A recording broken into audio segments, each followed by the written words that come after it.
Kahit malamig tayo ha. Napakalamig ngayon yung cola oh. Yung cola lalo lumalamig. Diyos ko, inom pa ako teka. Sarap tayo. Sarap ng Coke Zero tayo. Wow. Kaya pala gustong gusto ni tatay itong Coke Zero. Ang sarap guys, bumili na kayo. Kahit malamig. Oh. Ang lamig dito. Si BP hindi ko po alam kung nasa si BP. Baka nandyan sa loob si BP o papunta pa lang po. Hindi po natin alam kung nasan po si BP. Basta po ako, ang gwardiya sibil ni tatay, si Michael King ng Dihig, ay nandirito lagi. Just tayo kay tatay. I-print screen nyo dali, message kayo. Na-record ko yung yung birthday greeting ni Tatay Diggs. Oh, wow. Salamat po Idol King, pababantay kay tatay. Huwag po nga, sabi ko sa inyo, huwag kayo magpasalamat sa akin. Teka, lamig. Po kayo sa atin sa Philippines? Manila. Saan po kayo sa... Taguig. Hindi, wash out. Shout out po, hindi wash out. Sa Taguig din, sa kayo dito sa Netherlands? Hamburg kami. Hamburg, Germany. Hamburg, Germany si nanay. Hamburg, Germany. Sabihin ma'am, hindi ko po alam kung nasan si Senator. Baka nagpapahinga kasi pagod kahapon, may kahapon rally. Andun kaya? Nandun din ako, pagod ako kahapon pero tatagal lang ako dito ng 30 minutes dahil meron pa tayong hanap buhay. Nay, nandiyan yung GMA 7. Oo, yung GMA no? Ang taba pala ni Nino? Sa TV payat siya. Sino? Si Maris. Ang taba, ano po na yan sabi nyo? Ang taba. Sa TV payat siya. Bakit daw sa TV payat dito daw mataba? Oh no! Si nanay from Taguig. Taguig nga si nanay. Ang tawag dito. Si Senator dito, palaging umaga nandito siya, nagja-jog, Naglalakad daw. Minsan nagsababas lang yon, minsan nagtatram. Baka po pagod ka, walang papahinga pa. Baka mamaya pa. Baka mamaya pa. Lamig! Taas sugar ko pre, sayang. Zero naman to, ba't si Tatay Diggs? Diabetes Tatay Diggs ba? Yung mga bawal Coke Zero, huwag na kayo minom, i-print screen nyo na lang. Minom lang kayong tubig. Anong tawag dito? Watching, teka, sobrang dami ng comment. Mag-ingat ka dyan, Idol King, sabi ni Kitty, pag uwi, mamaya daw matulog at kumain daw po tayo, pangalang katuan. Oo nga, tama. Nabasa ko nga yung message ni Kiffy.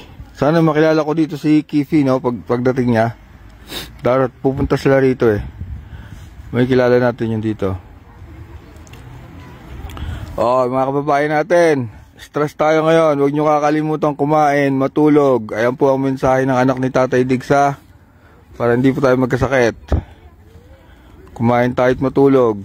Mamaya pag uwi ko, kakain na ako. Hi ma'am. Good morning. Good morning.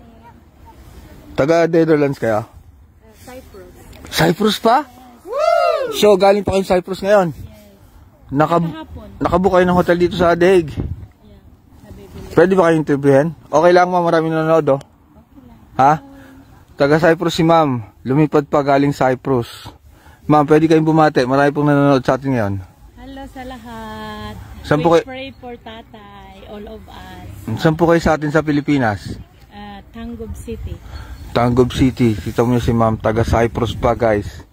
Sinabi ko na sa inyo, yung hotel dito sa amin fully book na. Lumipad siya kahapon daw dumating. Ma'am, nakatin kayo kahapon ng Beat ng... Hindi, yung meet and greet kahapon, nakatin kayo. Tamo? Diyan kami kahapon. Tamo, ang saya. Bawal daw dito. Sino nagsabi? Ayun yung babae. Nakola. Mahal na mahal pa namin. Medyo maigpit po yung mga Dutch police kasi po sobra talagang daming tao dito sa labas ng detention na facility ni tatay na nabubulabog po yung mga tao sa paligid. Marami pong residente rito. Alam mo po, ang Dutch, tahimik po ang buhay nila. Ayaw po niya ng stress. Konting ingay lang po. Tumatawag po ng pulis yung mga yan.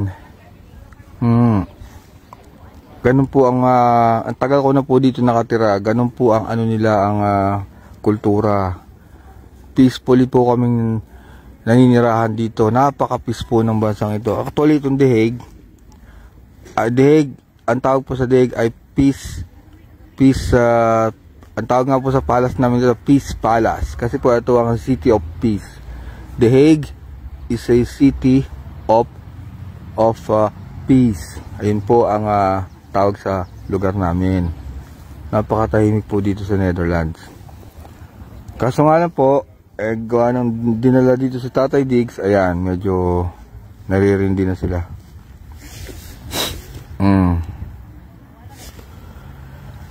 Yeah, ako lang mag-isa dito. Bawal ang Pilipino, wala makalapit oh. Oh, wala oh. Andun sila sa gilid, wala. Ako lang mag-isa oh. Pati yung mga media nandun na sa likod. Andito ako sa trono ko. Huwag kayo mag-alala, taga dito ako. Ang bahay ko, dyan lang. Hindi ako pwedeng palasin dito. Umiinom ako ng coke eh. Oh. Yun. Sikat na coke dahil kay Tatay Digong. Oo nga. Sa aeroplano pa lang umiinom sa Tatay Digong ng coke eh. Naghahanap na eh. Diba? Tapos kabilin-bilin na niya kay BP. Magdala ng coke.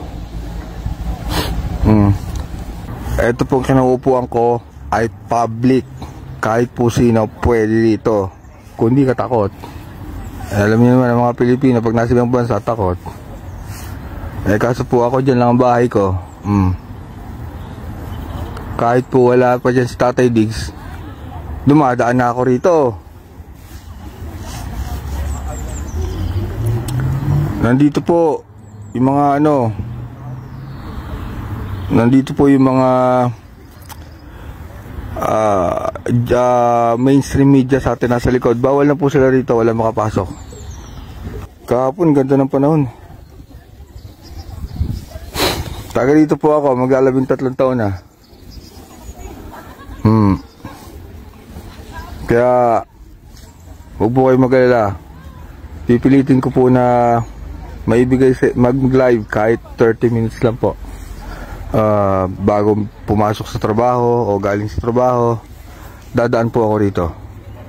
Huwag po kayo mag-alala. Kasi po tayo pangkaraniwang ordinaryong Pilipino lamang po na meron tayong trabaho, meron tayong pamilya, meron tayong obligasyon sa bahay. So pipilitin ko po pag ako ay libre. Makimarites ako sa mga kababayan natin. Napapagod na ako, ma'am.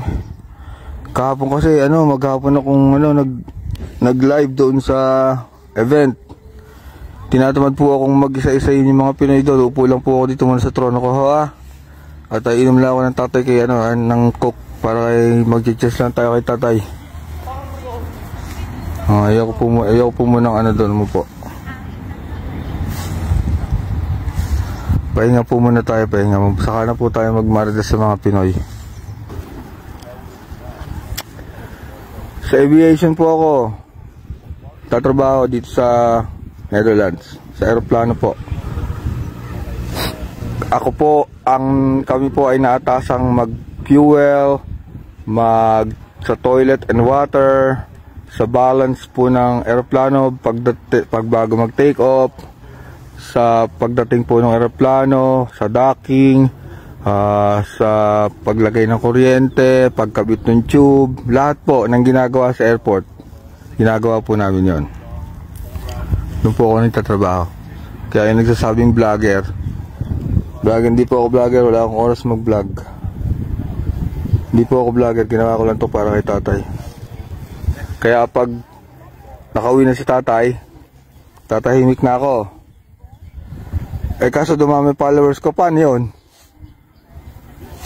Ipapakita ko na lang yung Netherlands sa inyo. Wala dito si tatay.